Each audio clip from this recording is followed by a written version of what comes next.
रामायण की कथाओं में एक बहुत ही रोचक कहानी आती है, हनुमान और सूर्यदेव की शिक्षा की कहानी के रूप में।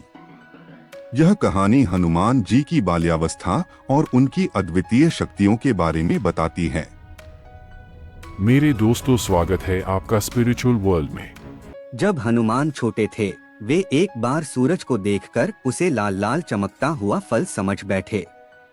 उन्हें सूरज एक स्वादिष्ट फल की तरह लग रहा था और अपने तेजस्वी स्वभाव के कारण उन्होंने सूरज को खाने का विचार किया। वे तुरंत सूरज की ओर उड़ चले। उनकी यह अभूतपूर्व शक्ति देखकर सभी देवता आश्चर्यचकित हो गए। हनुमान जी जब सूर्य तक पहुंचने ही वाले थे कि इंद्रदेव ने उन्हें रोकने के लिए वज्र का प्रहार किया। इंद्र के वज्र के प्रहार से हनुमान मूर्छित हो गए और उनके पिता वायुदेव अत्यंत क्रोधित हो गए। वायुदेव ने अपने पुत्र को चोटिल देखकर पूरे संसार में वायु का प्रवाह बंद कर दिया। सभी देवताओं को श्वास लेने में कठिनाई होने लगी और संसार में हाहाकार मच गया। तब सभी देवताओं ने वायुदेव को शांत करने के लिए हनुमान को अमरत्व और अनेक वरदान दिए। हनुमान ने अपनी चंचलता को छोड़कर अपनी शक्ति का उपयोग धर्म और भक्ति के मार्ग पर करने का संकल्प किया। जब हनुमान थोड़े बड़े हुए तो उन्हें ज्ञान प्राप्त करने की इच्छा हुई।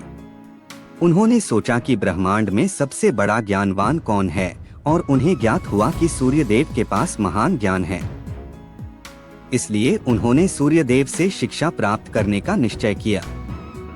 हनुमान सूर्यदेव के पास गए और उनसे विनम्रता से शिक्षा देने का निवेदन किया। पहले तो सूर्यदेव ने मना कर दिया, क्योंकि सूर्यदेव हमेशा चलते रहते हैं और हनुमान को अपने साथ चलते फिरते शिक्षा देना कठिन लगता था। परंतु हनुमान जी के आग्रह और भक्ति को देखकर सूर्यदेव ने उन्हें शिक्षा देने के लिए मान गए। हनुमान सूर्यदेव के रथ के समानांतर उड़ते रहे और चलते चलते सूर्यदेव से शिक्षा ग्रहण करते रहे। वे इतने समर्पण के साथ शिक्षा ग्रहण कर रहे थे कि उनके उड़ने में भी कभी बाधा नहीं आई। शिक्षा समाप्त होने के बाद हनुमान ने सूर्यदेव से गुरुदक्षिणा मांगने का अनुरोध किया। तब सूर्यदेव ने कहा, हनुमान, तुम्हारी भक्ति और समर्पण ही मेरे लिए सबसे बड़ी गुरुदक्षिणा है। लेकिन अगर तुम फिर भी कुछ देना चाहते हो तो एक वचन दो कि तुम सदैव धर्म का पालन करोगे और भगवान श्री राम के अनन्य भक्त रहोगे। हनुमान ने यह वचन दिया और सदा श्री राम की सेवा में रहे। इस प्रकार हनुमान ने अपनी शिक्षा पूर्ण की और सूर्यदेव से एक अद्भुत आशीर्वाद प्राप्त किया।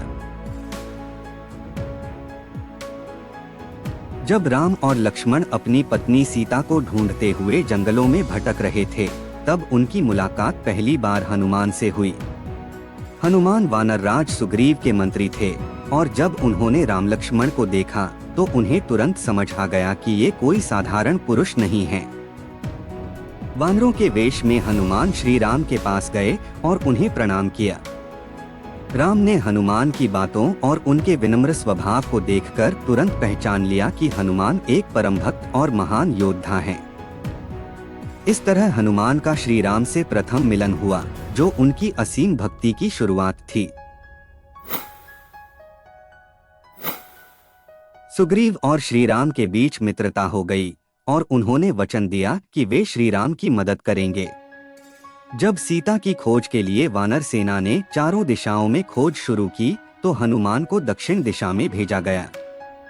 जब हनुमान जी सीता माता की खोज में लंका जा रहे थे, तब सुरसा नामक एक राक्षसी उनके मार्ग में अवरोध बनकर खड़ी हुई।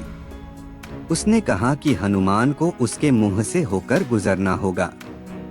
हनुमान जी ने इसे बल से नहीं बल्कि चतुराई से हल किया। उन्होंने अपने आकार को बढ़ाया और जैसे ही सुरसा ने अपना मुंह विशाल कर लिया, हनुमान जी ने अपना आकार अत्यंत छोटा कर लिया और जल्दी से उसके मुंह में प्रवेश कर बाहर निकल आए। इस प्रकार उन्होंने बिना संघर्ष के सुरसा की चुनौती को स्वीकार कर उसे मात दी। हनुमान ने रावण के महल में सीता की खोज की। बहुत समय बाद उन्हें अशोक वाटिका में सीता माता के दर्शन हुए। सीता को देख हनुमान ने राम का संदेश उन तक पहुंचाया और राम की अंगूठी उन्हें साक्ष्य के रूप में दी। सीता को राम का संदेश और अंगूठी प्राप्त कर मानो आशा की नई किरण मिल गई। हनुमान ने सीता माता को सांत्वना दी और विश्वास दिलाया कि राम जल्द ही उन्हें मुक्त कराने आएंगे। इसके बाद हनुमान ने रावण के दरबार में जाने का निश्चय किया। रावण के सामने जाकर हनुमान ने श्री राम का संदेश दिया, जिसमें रावण को सीता को लौटाने की चेतावनी दी गई थी। रावण ने हनुमान की बातों को अपमान समझकर उनकी पूंछ में आग लगाने का आदेश दिया। हनुमान ने अपनी पूंछ पर जलती हुई अग्नि को शक्ति में बदलते हुए पूरी लंका में तबाही मचा दी। उन्होंने लंका के सभी प्रमुख भवनों को जला दिया और रावण को एक चेतावनी देकर वापस लौट आए। रामायण के दौरान युद्ध में लक्ष्मण एक बार मूर्छित हो गए थे। उन्हें बचाने के लिए संजीवनी बूटी की आवश्यकता थी। हनुमान अपने अद्वितीय साहस और गति के साथ संजीवनी बूटी लेने के लिए हिमालय की ओर गए। वहां पर संजीवनी बूटी को पहचानने में कठिनाई होने पर हनुमान पूरा पर्वत ही उठाकर ले आए। इस कार्य ने हनुमान के साहस और श्री राम के प्रति उनके असीम समर्पण को और भी प्रतिष्ठित किया। युद्ध के बाद श्री राम ने हनुमान की भक्ति और साहस की सराहना की। हनुमान को आशीर्वाद देते हुए उन्होंने उन्हें अमरता का वरदान दिया, ताकि वे कलयुग में अपने भक्तों की रक्षा कर सकें। हनुमान ने राम के प्रति अपनी भक्ति को निरंतर बनाए रखा और इस प्रकार से वे चिरंजीवी